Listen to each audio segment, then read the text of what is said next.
le 4 juin 1943. Railroad Street, Mexia, Texas.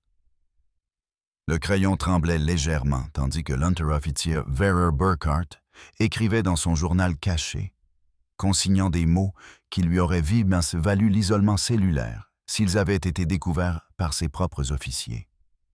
Les Américains devaient nous mentir. Aucune nation ne pouvait posséder une telle abondance tout en menant une guerre sur deux fronts.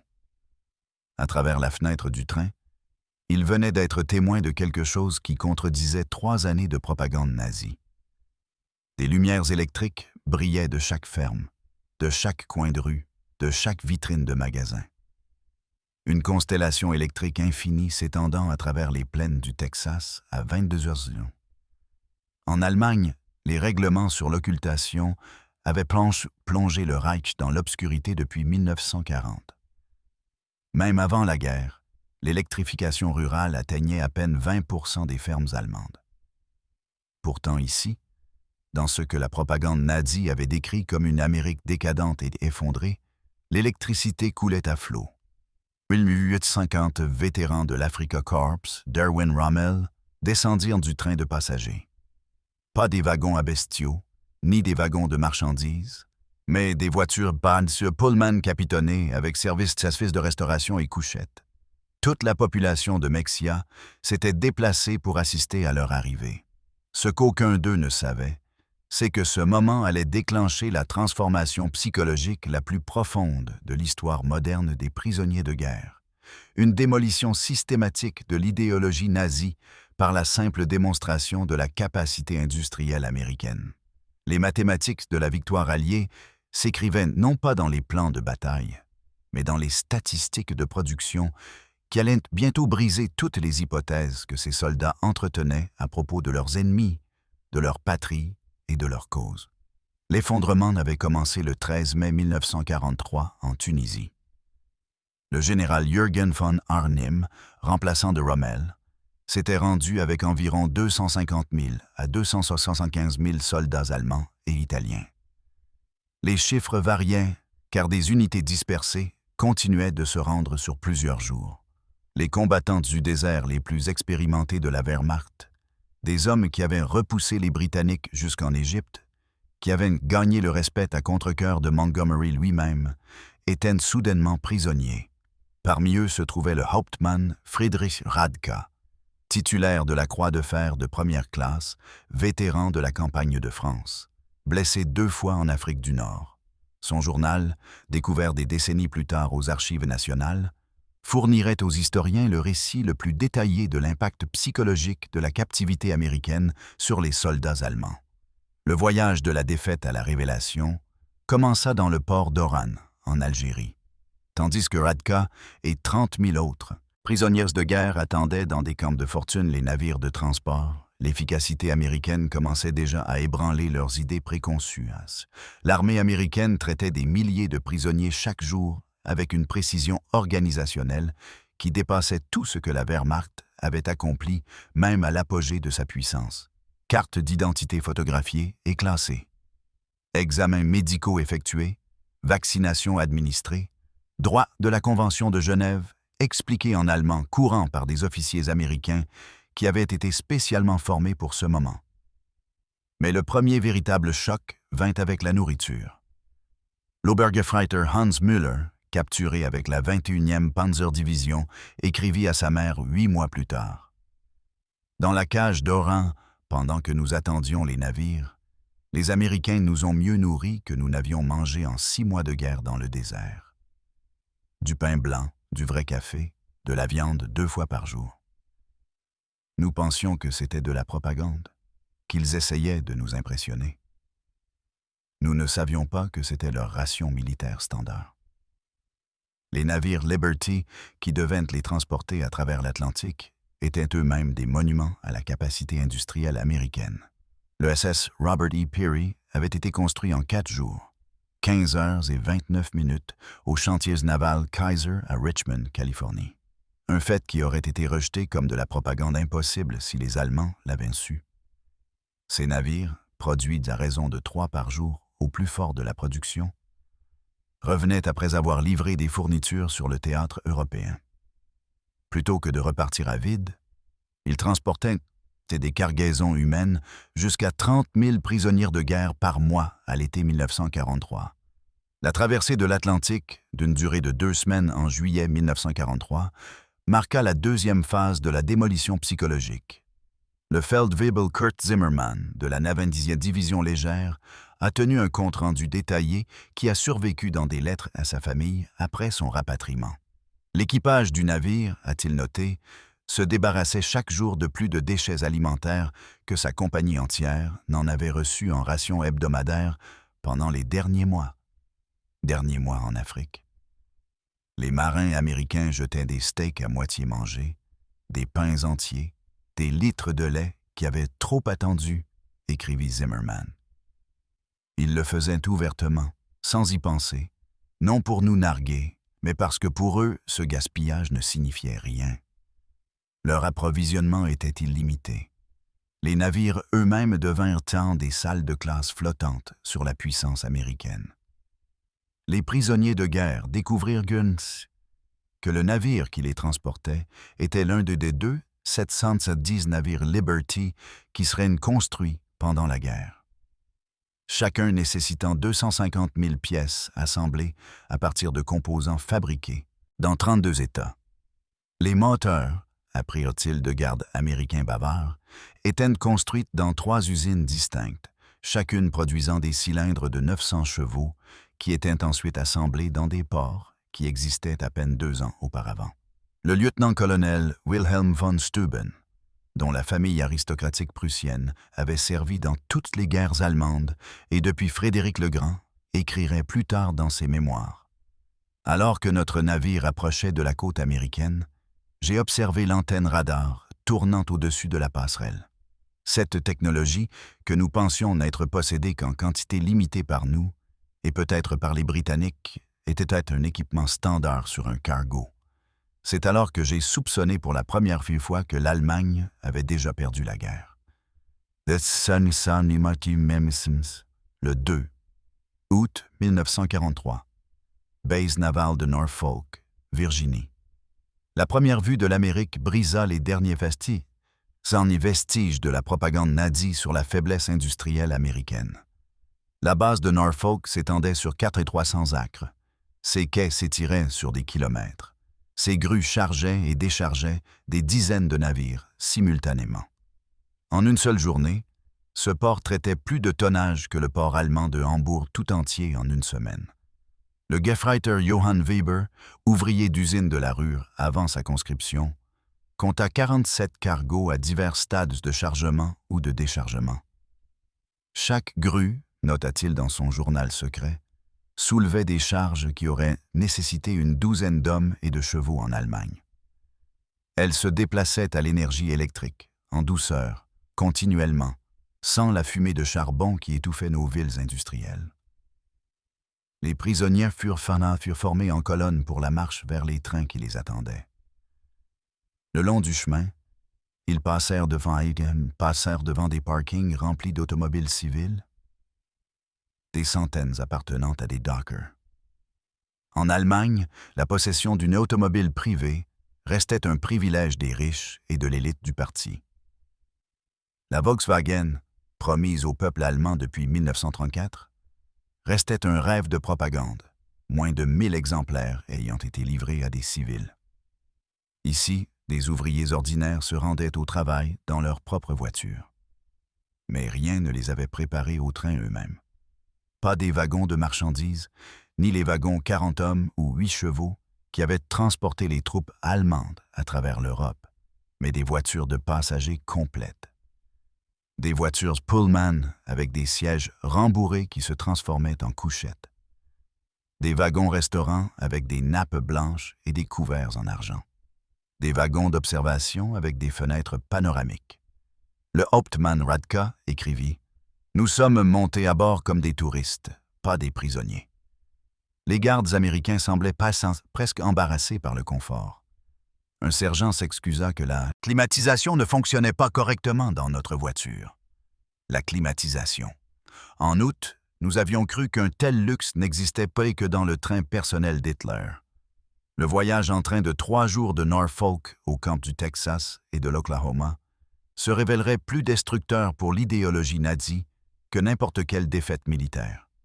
Tandis que les trains roulaient à travers la Virginie, les prisonniers pressaient leurs visages contre les fenêtres, témoins d'une Amérique qui ne pouvait exister selon tout ce qu'on leur avait dit. Chaque petite ville brillait d'illumination. Martinsville, Danville, Greensboro, des communautés qui en Allemagne auraient eu de la chance d'avoir un seul lampadaire électrique, affichaient des vitrines de magasins illuminés, des enseignes électriques, des maisons avec des lumières allumées dans plusieurs pièces. Les trains passèrent d'un temps devant des usines fonctionnant en équipe de nuit, leurs fenêtres incandescentes, des parkings pleins, même à minuit. L'Obergefreiter Müller, dont le père était chef de quartier du parti nazi à Hambourg, écrivit dans une lettre découverte en 1987. « Nous avons traversé des dizaines de villes cette première nuit. Chacune avait plus d'électricité que tout Hambourg. Les gardes nous ont dit que c'était non. C'est normal que chaque ville américaine avait l'électricité depuis les années 1920. Je l'ai traité de menteur. Il s'est contenté de hausser les épaules et a dit que nous verrions. À Roanoke, Virginie, le train s'arrêta pour faire le plein d'eau et de charbon. Les prisonniers regardèrent les chutes. Les cheminots américains accomplirent en 30 minutes ce qui aurait pris 2 heures en Allemagne. Chargeurs de charbon automatisés, pompes, un Somsao électrique, système de lubrification mécanisé. Chaque aspect de l'opération démontrait une supériorité technologique. Plus troublante encore était l'aisance décontractée des travailleurs eux-mêmes. Ils portaient des bottes en cuir qui auraient coûté à un ouvrier allemand 2 mois de salaire. Ils buvaient du Coca-Cola dans des bouteilles en verre et jetaient les vides dans des poubelles sans y penser. Ils fumaient des cigarettes en continu, les écrasant à moitié terminées. Le Feldwebel Heinrich Müller, ingénieur électricien chez Siemens avant la guerre, calcula que la seule gare de triage où il s'était arrêté utilisait plus d'électricité en 1 heure que tout son quartier à Berlin en une journée. Le gaspillage était magnifique, écrivit-il. Ils laissaient des lumières allumées dans des bâtiments vides. Des ventilateurs électriques tournaient dans des pièces inoccupées. C'était l'insouciance d'une ressource infinie. Lorsque les trains traversèrent le Tennessee et le Kentucky, les prisonniers rencontrèrent la puissance industrielle américaine en plein déploiement. À travers les fenêtres, ils observèrent des dimensions à des usines interminables, chacune plus grande que tout ce que la plupart avaient vu en Allemagne. L'usine d'aluminium Alcoa dans le Tennessee s'étendait sur 3 miles le long de la rivière. Ses fours électriques consommant 175 000 kilowatts d'énergie, plus que toute la ville de Munich. Près de Louisville, les trains ralentirent en passant devant le complexe de Rubbertown, où des usines de caoutchouc synthétique avaient surgi de champs vides en seulement 18 mois. 4 installations massives, employant chacune des milliers de travailleurs, produisant 800 000 tonnes de caoutchouc synthétique annuellement. L'Allemagne, malgré avoir inventé le procédé, n'avait jamais réussi à produire plus de 120 000 tonnes lors de sa meilleure année. L'Oberleutnant Erich Hoffmann, chimiste d'I.G. Farben, comprit immédiatement les implications. Dans une interview d'après-guerre, il se rappela « Je connaissais ces usines. Je pouvais voir les colonnes de distillation, les unités de craquage catalytique. Chaque installation était plus avancée que tout ce que nous avions construit. Et il y en avait 4 rien qu'à cet endroit. On nous a dit qu'il y en avait des dizaines d'autres à travers le pays. Les trains passèrent devant même passèrent devant l'usine Ford de Willow Run, en dehors de Détroit, visible à des kilomètres. Cette seule usine, construite en seulement 9 mois, produisait un bombardier B-24 Liberator toutes les 63 minutes. Au plus fort de la production, 42 000 travailleurs assemblaient devant des bombardiers à partir de 150 000 pièces fabriquées par 1500 sous-traitants. L'usine occupait 2,5 millions de pieds carrés de surface au sol et utilisait plus d'électricité que toute la ville allemande de Cologne. Le Hauptmann Werner, pilote de la Luftwaffe abattu au-dessus de la Tunisie, pressa son visage contre la fenêtre alors qu'il passait. Il compta 17 B-24 à divers stades d'achèvement visibles depuis le train. On nous avait dit que les avions américains étaient inférieurs, construits à la hâte, qu'ils s'effondreraient au combat, mais je pouvais voir la précision des chaînes d'assemblage, la qualité de la construction. Ce n'étaient pas des avions inférieurs. Ils étaient simplement construits plus vite que nous ne pouvions l'imaginer. Plus les trains s'enfonçaient en Amérique, plus la destruction de la mythologie nazie devenait complète. À Saint-Louis, ils traversèrent le fleuve Fath et le fleuve Mississippi sur le pont Eads, tandis qu'en dessous d'eux, des barges transportaient plus de céréales que toute la récolte allemande de 1942. Les prisonniers pouvions voir des silos à grains s'étendre le long les deux rives, chacune contenant suffisamment de blé pour nourrir une ville allemande pendant des mois. L'unterofficier Karl Schmidt, fils d'un fermier bavarois, écrivit dans son journal: « Les Américains transportent de la nourriture. Comme nous transportons des munitions en quantité illimitée, sans se soucier des pertes. Je les ai vus charger une seule péniche avec suffisamment de blé pour nourrir tout mon village pendant 5 ans. » Le grutier mangeait un sandwich avec une tranche de viande plus épaisse que notre ration hebdomadaire. À Kansas City, le train s'arrêta dans un immense parc à bestiaux où des dizaines de milliers de bovins attendaient d'être abattus. L'odeur des usines de transformation de viande imprégnait l'air à des kilomètres à la ronde.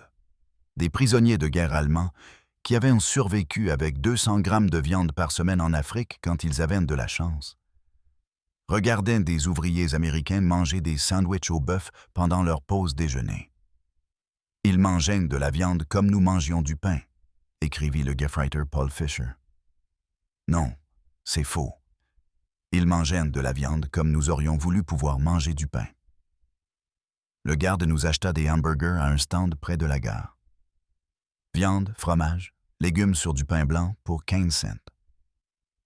Il en acheta 20 sans réfléchir, payant avec un seul billet d'$1. Ce n'était bien pas exceptionnel. C'était leur nourriture normale. L'arrivée dans les camps eux-mêmes provoqua le niveau suivant de démolition cognitive. Le camp Hearn, au Texas, construit en seulement 4 mois, hébergeait entre 3000 et 4800 prisonniers dans des conditions qui dépassaient ce que la plupart avaient seulement connu en tant que civils.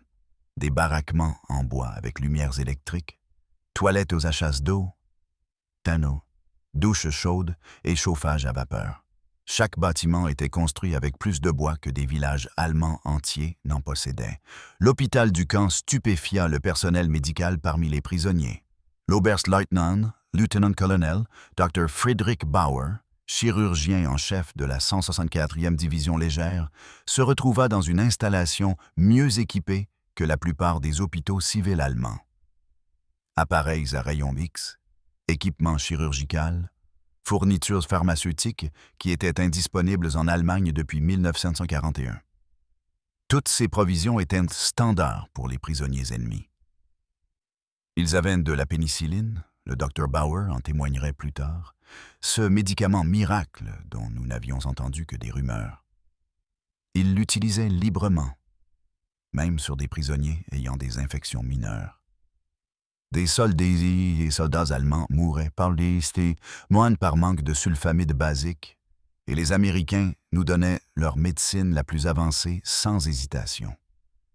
La cuisine du camp devint une autre salle de classe sur la prospérité américaine. Les prisonniers affectés aux tâches de cuisine découvrirent des chantiers courants, des chambres froides, des mélangeurs électriques, des lave-vaisselle automatiques et des cuisinières à gaz capables de préparer des repas pour 5000 hommes. La ration quotidienne comprenait du lait frais, des œufs, de la viande, des légumes et du pain blanc, des quantités que les civils allemands n'avaient pas vues depuis 1939. Le Feldwebel Otto Krebs, ancien chef cuisinier d'hôtel à Munich, écrivit « Aujourd'hui, nous avons jeté plus de nourriture que ma famille n'en a vu en 3 ans. Pas de nourriture gâtée, simplement l'excédent. Les règlements américains exigent que nous préparions 10% de plus que nécessaire pour s'assurer que chaque prisonnier reçoive des rations complètes. Le surplus est jeté. J'ai pleuré en jetant du pain parfaitement bon à la poubelle. En septembre 1943, la pénurie de main-d'œuvre dans l'agriculture américaine conduisit à l'emploi de prisonniers de guerre dans les champs et les usines à travers le pays. Cette décision, dictée par la nécessité, s'avérerait plus destructrice pour l'idéologie nazie que n'importe quel programme de propagande n'aurait pu l'être. Des groupes de prisonniers étaient transportés quotidiennement en camion vers les lieux de travail, traversant le cœur de l'Amérique sans bandeau sur les yeux ni itinéraire restreint.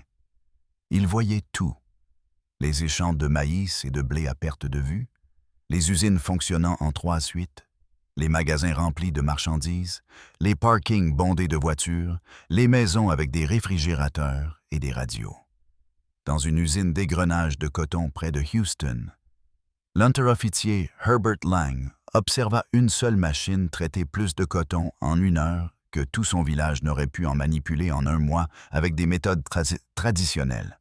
Les greneuses étaient alimentées par l'électricité de la Colorado River Authority, dans le cadre d'un programme d'électrification rurale qui avait apporté l'énergie à 90% des fermes texanes en 1943. Le fermier qui possédait les greneuses n'était personne de spécial, nota Lang. Ni aristocrate, ni membre du parti, juste un fermier. Pourtant, il avait l'électricité, l'eau courante, un camion, une voiture et un tracteur. Ses ouvriers, y compris les Noirs, mangeaient des déjeuners dans des boîtes contenant plus de nourriture que les ouvriers allemands n'en recevaient en 1 semaine. Et c'était non. C'était normal. Chaque ferme que nous passions était la même. Au Nebraska, les prisonniers travaillaient dans les champs de betteraves sucrières, témoins d'une mécanisation agricole défiant toute compréhension. Une seule moissonneuse-batteuse, apprirent-ils, pouvait faire le travail de 100 hommes. Les champs s'étendaient à l'horizon, chacun plus grand que des cantons allemands entiers. Les fermiers parlaient nonchalamment de rendements qui auraient été de la fantaisie en Allemagne. 60 boisseaux de blé par acre comparés aux 30 de l'Allemagne sur les meilleures terres. Le Gefreiter Wilhelm Hoffmann, travaillant dans une ferme près de Scottsbluff, écrivit « Le fils du fermier, un garçon de 16 ans, conduisait un tracteur valant plus que tout ce que mon père avait gagné de sa vie. Quand je lui en ai parlé, le garçon a ri et a dit que ce n'était même pas un très bon tracteur. Son père attendait un nouveau modèle de John Deere qui serait encore meilleur. » Les révélations les plus dévastatrices vinrent aux prisonniers qui travaillaient pas près ou dans des usines américaines. Alors que les règles de la Convention de Genève interdisaient le travail directement lié à la production de guerre, les prisonniers de guerre pouvaient travailler dans des industries qui libéraient des ouvriers américains pour la production militaire. Cette technicalité permit à des milliers de prisonniers allemands de constater par eux-mêmes la capacité industrielle américaine. Dans une usine de soupe Campbell, au New Jersey, les prisonniers observèrent des lignes de production qui transformaient plus de tomates en 1 seule journée que la plupart des usines allemandes n'en traitaient en 1 mois. L'installation fonctionnait avec une équipe réduite de femmes et d'hommes âgés, la plupart des jeunes travailleurs étant dans l'armée. Pourtant, la production dépassait les niveaux d'avant-guerre. Le Stabsfeldwebel Ernst Wagner, qui avait travaillé dans une usine de transformation alimentaire allemande avant la guerre, documenta l'expérience. Tout était automatisé. Des tapis roulants électriques, des machines de remplissage automatique, des cuiseurs à vapeur qui traitaient des centaines de boîtes simultanément. Une femme âgée surveillait les commandes qui géraient ce qui aurait nécessité 50 ouvriers en Allemagne. Elle le faisait en écoutant la radio et en buvant du café. Près de Detroit, des prisonniers déchargeant du charbon dans une centrale électrique eurent un aperçu de la conversion de l'industrie automobile à la production de guerre. Le complexe River Rouge, visible de l'autre côté de l'eau, employait 100 000 ouvriers produisant des jeeps, des moteurs d'avion et des chars. L'usine consommait 1,5 million de kilowatts d'électricité par jour, plus que toute la ville de Hambourg. Nous pouvions voir les parkings, écrivit l'Obergefreiter Franz Kellner. Des milliers de voitures appartenant aux ouvriers, les ouvriers en Allemagne. Même nos officiers possédaient rarement des voitures. Ici, les ouvriers d'usine venaient au travail en voiture. Le garde nous a dit que de nombreux ouvriers possédaient 2 voitures, une pour le travail, une pour la famille. Nous avons cru qu'il se moquait de nous. Dès l'hiver 1943, l'impact cumulatif de ces observations produisait ce que les officiers du renseignement américain appelaient le syndrome d'effondrement idéologique chez les prisonniers. La division des projecteurs spéciaux, le programme secret de rééducation géré par le bureau du prévôt général, a documenté un nombre croissant de prisonniers demandant l'accès à des journaux, des livres et du matériel éducatif américain. Le major Paul Newland, membre de l'équipe de surveillance, rapporta en décembre 1943. Les prisonniers ne contestent plus lorsqu'on leur montre des statistiques de production. Ils ont trop vu. Les nazis les plus fanatiques sont devenus silencieux.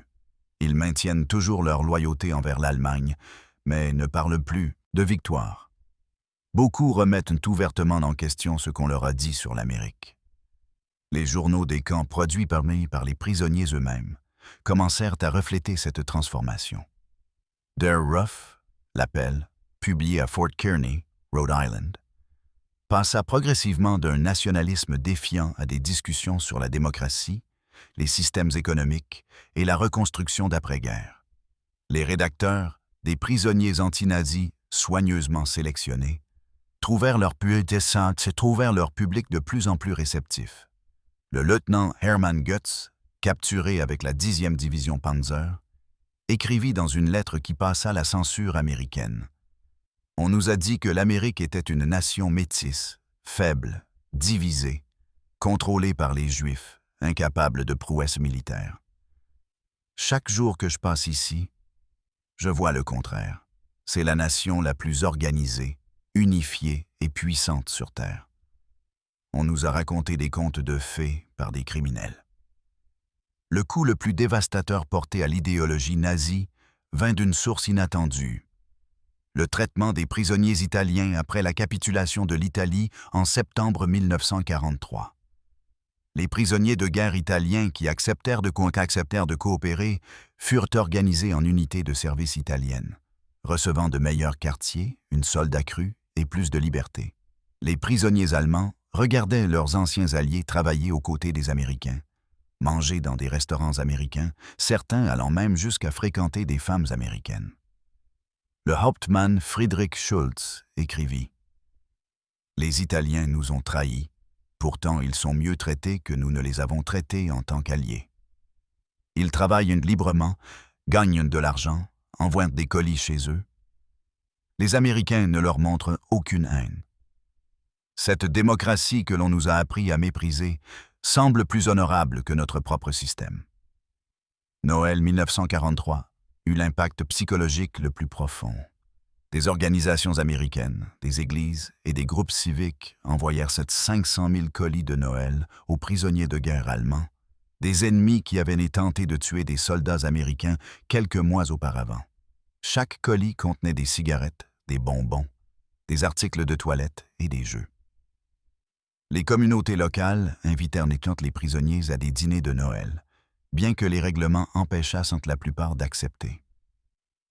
Au camp Hearn, au Texas, le chœur de l'église méthodiste locale interpréta des chants de Noël en allemand pour les prisonniers.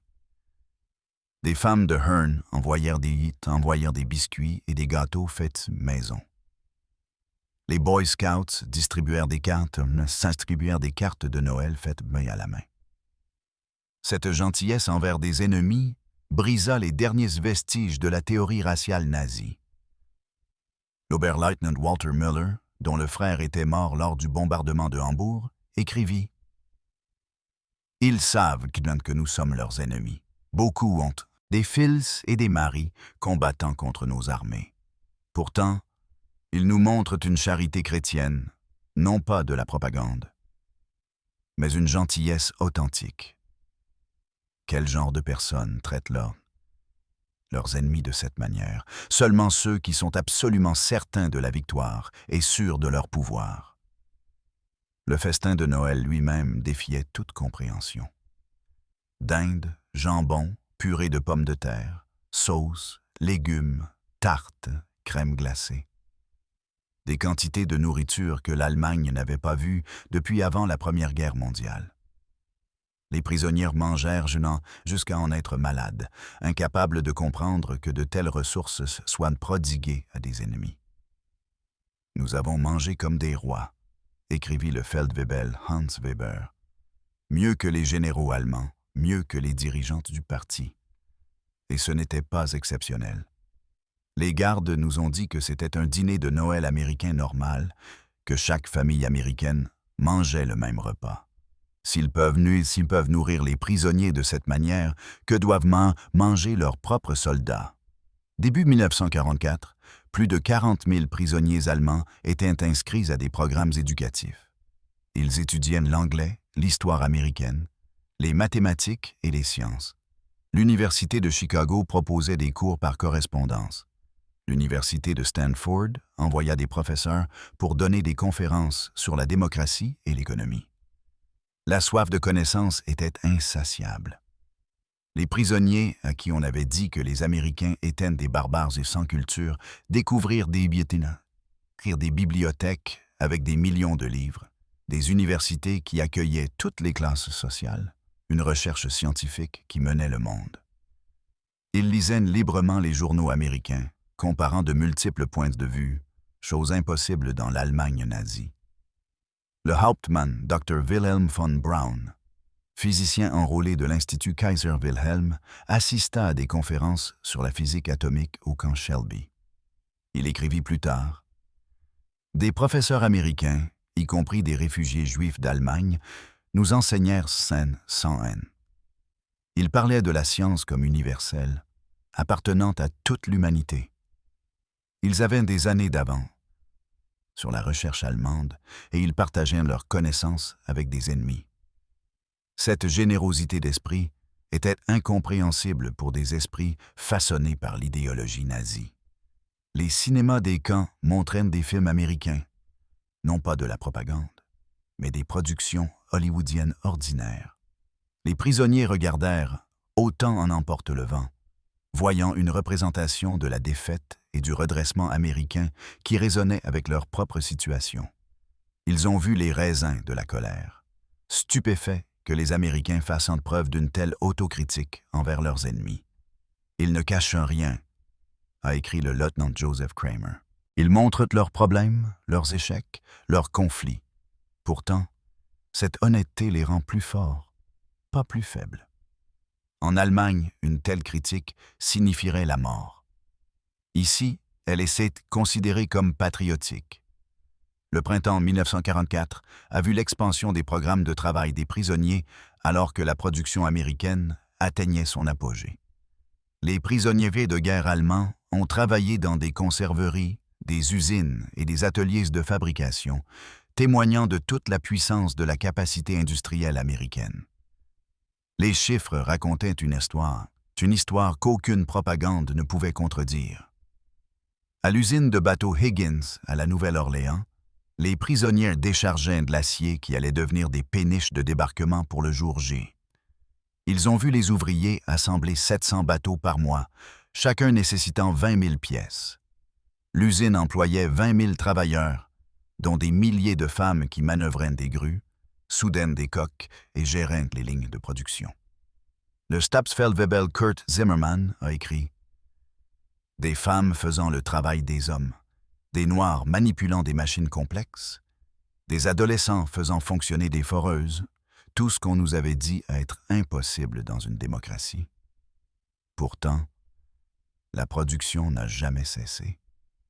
3 équipes, 24 heures sur 24, 7 jours sur 7. Ils produisaient plus de bateaux en 1 mois que toute notre marine n'en construisait en 1 an. Chez Republic Steel, dans l'Ohio, les prisonniers ont assisté à la production de 10 000 tonnes d'acier par jour. Les hauts fourneaux fonctionnaient sans interruption, alimentés par des trains interminables de minerais de fer du Minnesota et de charbon de Pennsylvanie. L'ampleur dépassait l'entendement allemand. Cette seule usine produisait plus d'acier que l'ensemble de la rue à son apogée. « J'ai travaillé chez Krupp avant la guerre », a écrit l'Obergefreiter Paul Hartmann. Je pensais comprendre la production industrielle, mais c'était au-delà de l'imagination. Il gaspillait plus d'acier en déversement que nous ne pouvions en produire. Les travailleurs se plaignaient des heures supplémentaires tout en produisant des quantités que nous ne pouvions pas atteindre avec le travail forcé et des doubles équipes. La récolte de l'été 1944 a porté le coup de grâce à la propagande nazie sur la faiblesse américaine. Les prisonniers allemands ont travaillé dans tout le Midwest, témoignant d'une production agricole capable de nourrir le monde. Au Kansas, ils ont assisté à des récoltes de blé où des fermes isolées produisaient plus de céréales que des provinces allemandes entières. Les moissonneuses-batteuses se déplaçaient à travers les champs comme des navires sur un océan d'or, chacune récoltant 100 acres par jour. Les silos à grains qu'ils remplissaient pouvaient contenir plus de blé que l'Allemagne n'en importait en une année entière. L'unteroffizier Franz Weber, un fermier de Prusse orientale, a écrit « Un fermier américain avec des machines fait le travail de 100 fermiers allemands. Ils m'ont montré des photographies aériennes des champs de blé, des milliers de miles carrés de céréales. Ils pourraient perdre la moitié de leur récolte et avoir encore plus que toute l'Europe réunie. » Dans la vallée centrale de Californie, les prisonniers cueillaient des fruits dans des vergers qui s'étendaient au-delà de l'horizon. Ils ont vu des fruits parfaitement bons être jetés pour des imperfections mineures, des fruits qui auraient été précieusement conservés en Allemagne. Des récoltes entières étaient parfois labourées pour maintenir les prix, un concept qui a provoqué des effondrements psychologiques chez les prisonniers venus d'une Allemagne ravagée par la faim. Ils détruisaient de la nourriture pour maintenir des prix stables, a écrit le Gefreiter Otto Schulz. Des montagnes d'oranges bulldozées dans des fosses parce qu'il y en avait trop.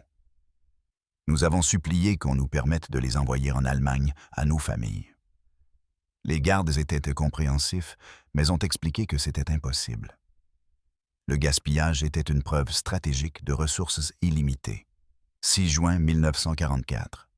Lorsque la nouvelle de l'invasion de la Normandie a atteint les camps, les prisonniers allemands ont connu leur effondrement idéologique final.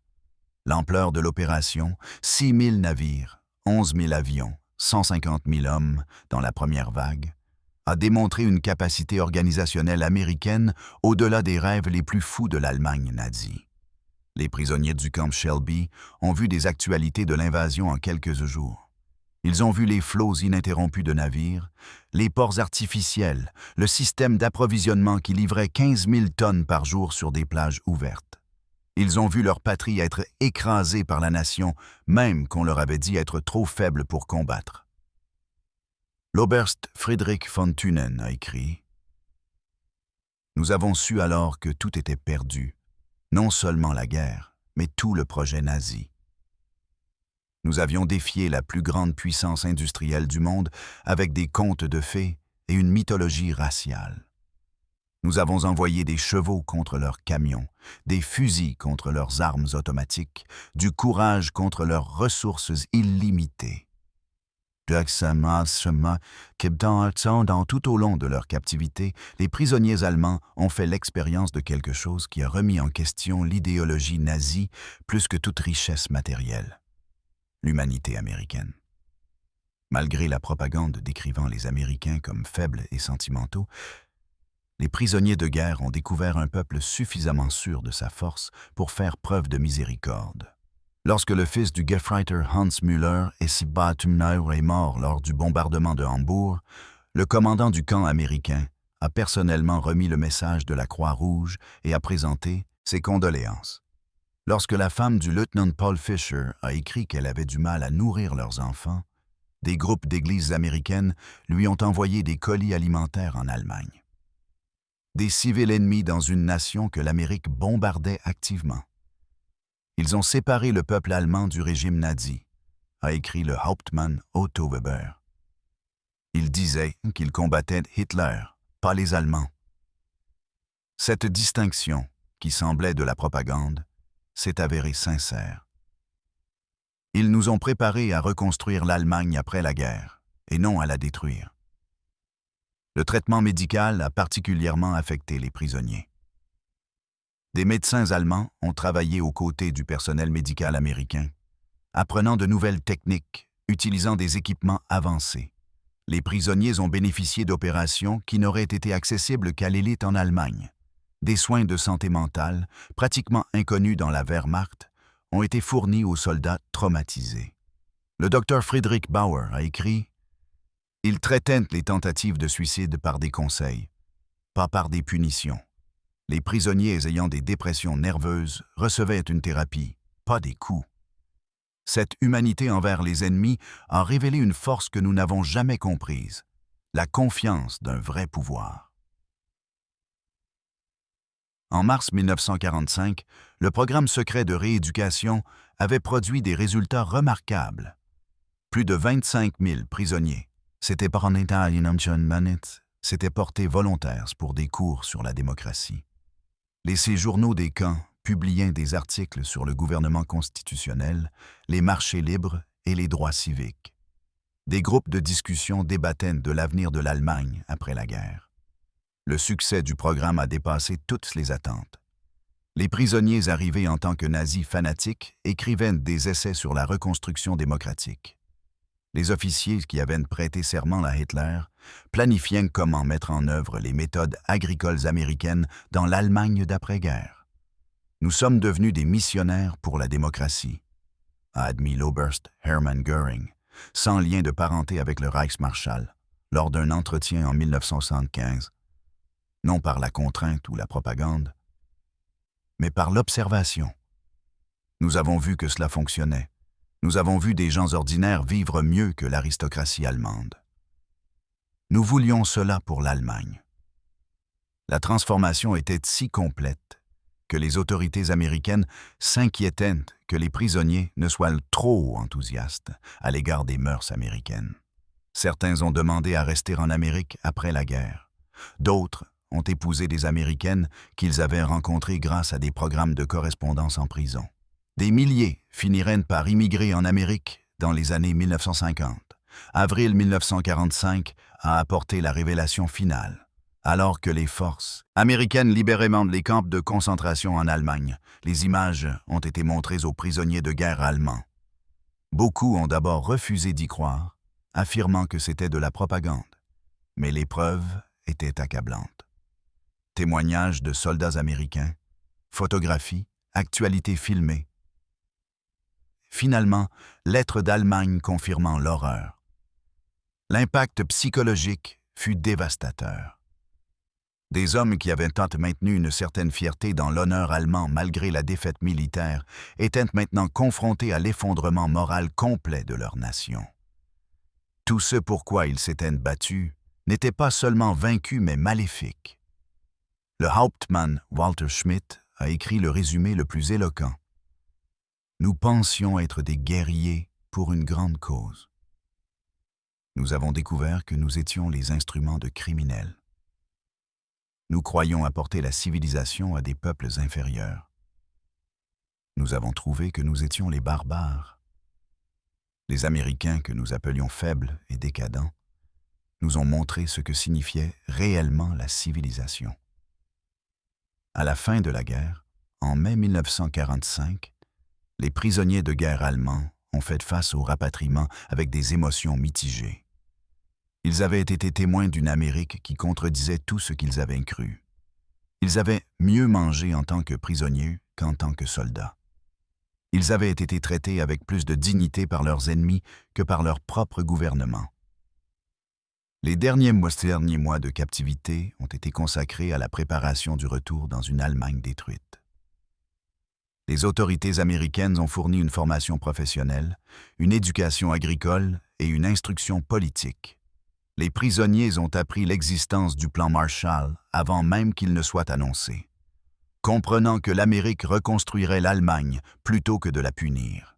Ils nous ont préparés à reconstruire notre pays, a écrit l'Oberst Friedrich von Thünen. Ils nous ont donné des compétences, des connaissances, de l'espoir.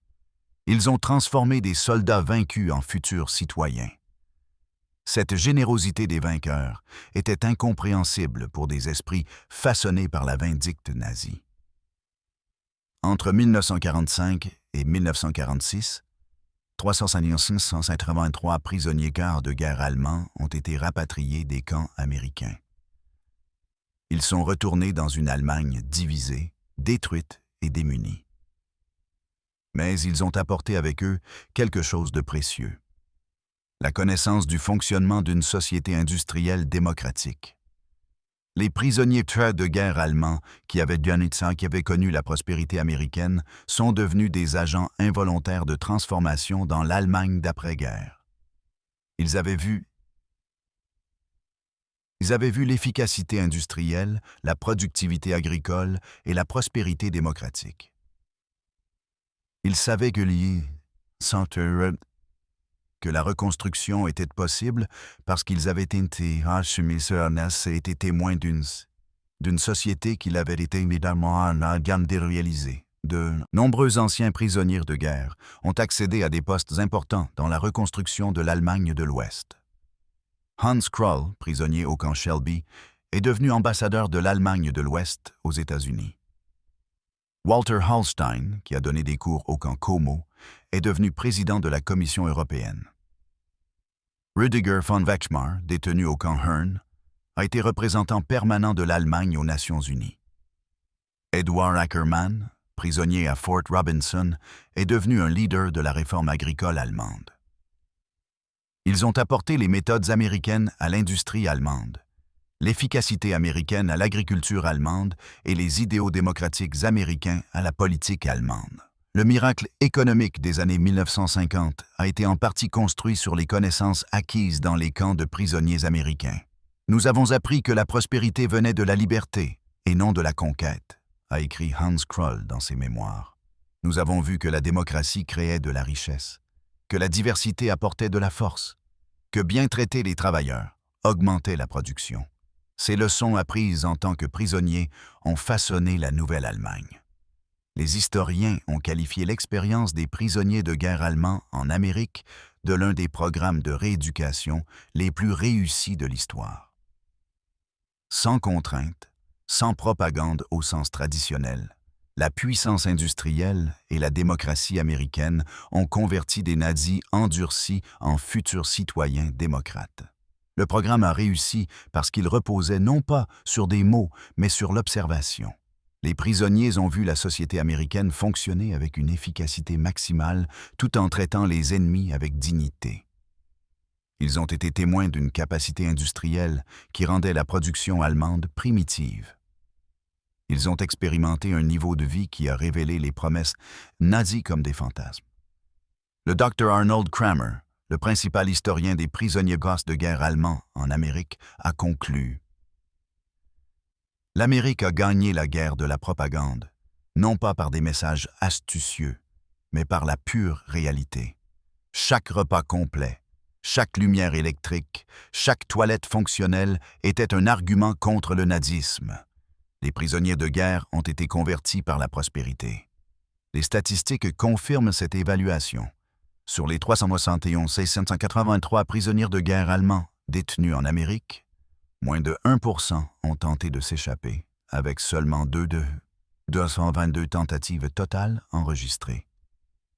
Les sondages d'après-guerre ont montré que 95% ont jugé leur traitement bon ou excellent.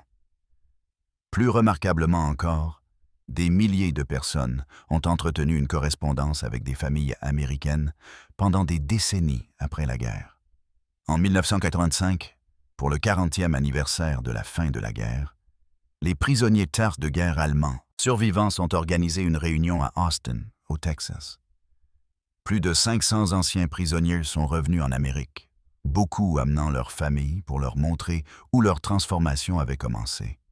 L'ancien Obergefreiter Hans Weber, qui avait été détenu à Fort Robinson, Nebraska, et qui était ensuite revenu pour devenir médecin à Georgetown, Maine, a pris la parole lors de la réunion.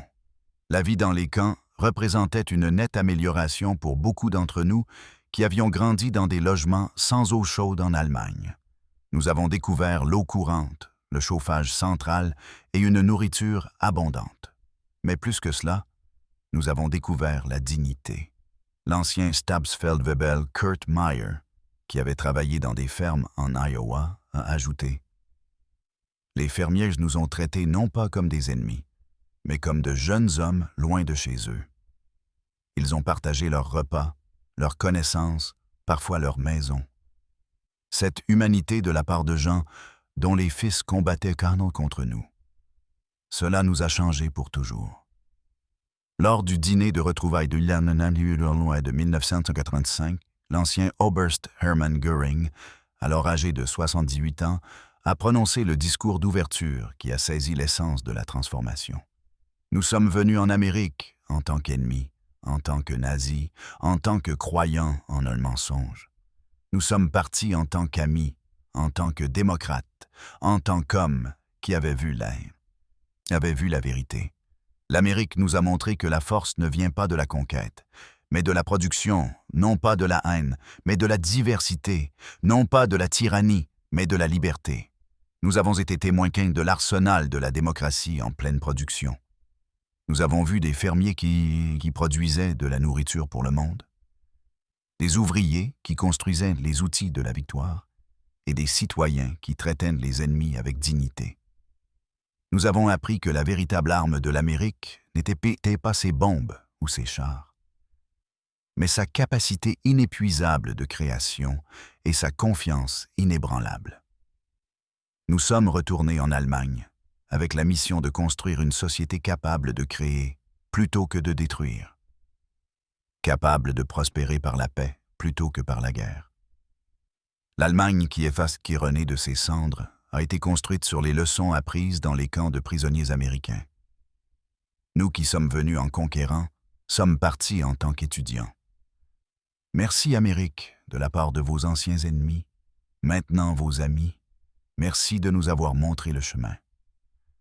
L'auditorium a éclaté en une ovation debout.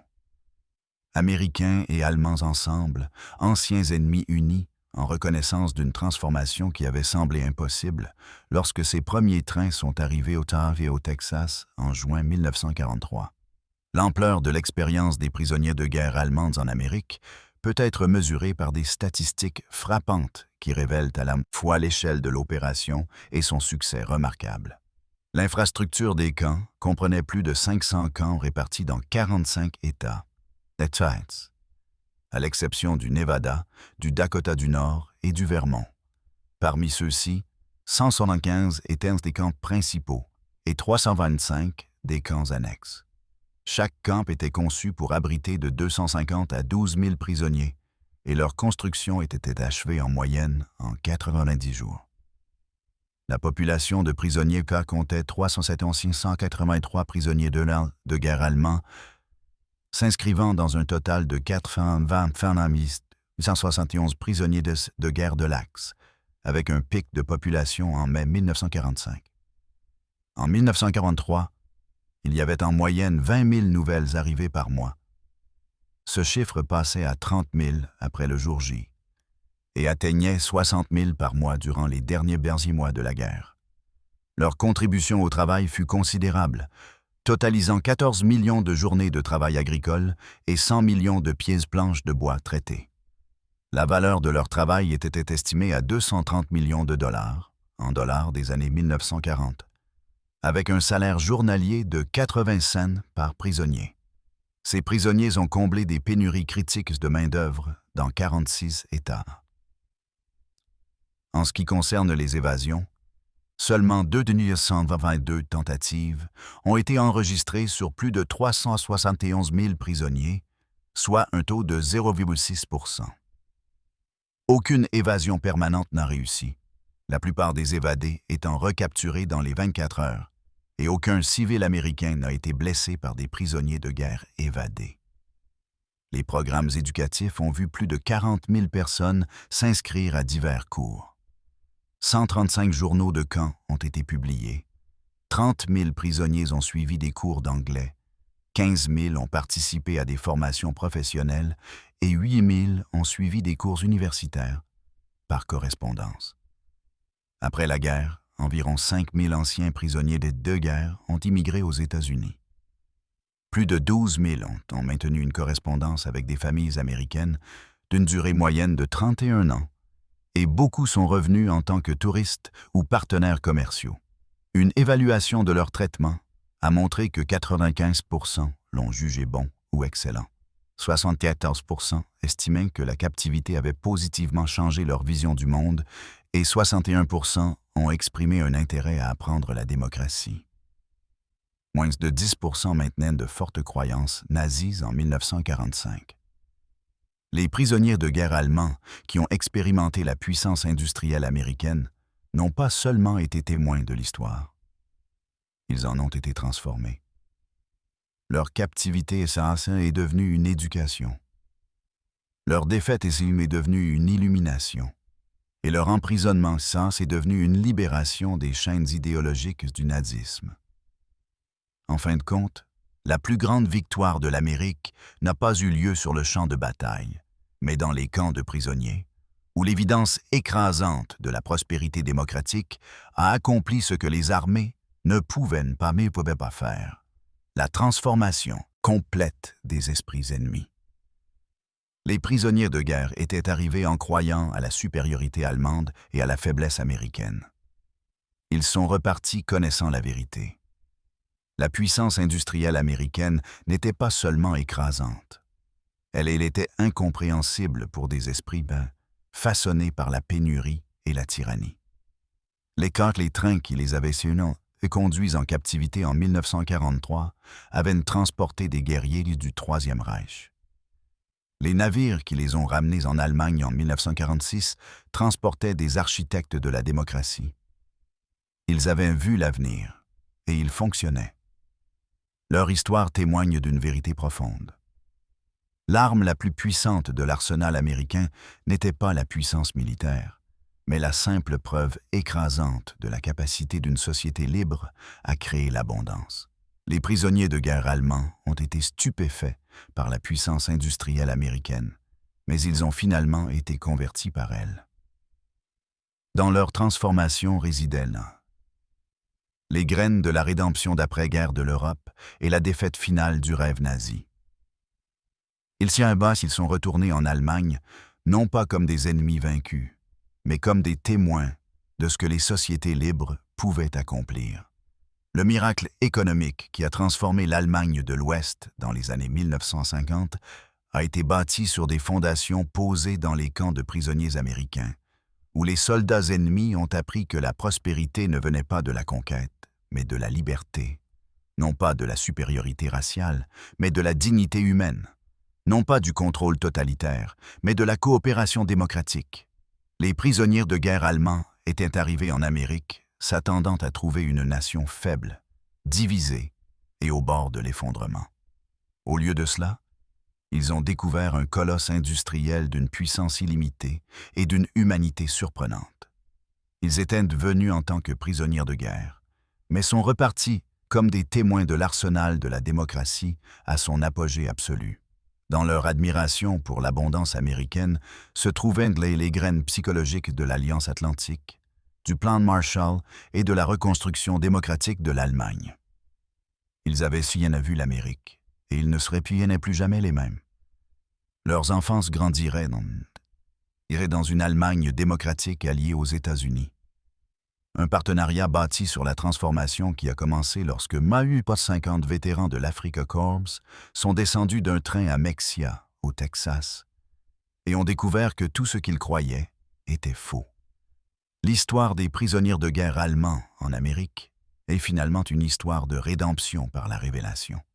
Elle prouve que parfois, les plus grandes victoires ne sont pas remportées par la destruction, mais par la démonstration, non pas par la propagande, mais par la prospérité, non pas par la haine, mais par l'humanité. Les soldats allemands, qui ont été témoins de la puissance industrielle américaine, sont devenus les ambassadeurs involontaires de la démocratie, rapportant dans leur patrie les graines d'une transformation qui fleurirait en l'une des reconstructions les plus réussies de l'histoire.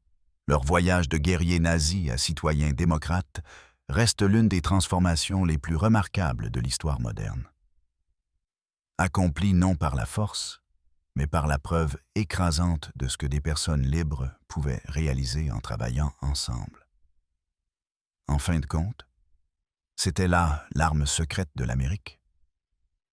Non seulement la capacité de produire plus de chars et d'avions que n'importe quelle nation dans l'histoire, mais aussi la capacité de transformer les ennemis en amis par le simple pouvoir de l'exemple. Les prisonniers de guerre allemands ont été stupéfaits par la puissance industrielle de l'Amérique, mais plus important encore, ils en ont été changés. Et dans ce changement résidait le fondement d'un monde meilleur.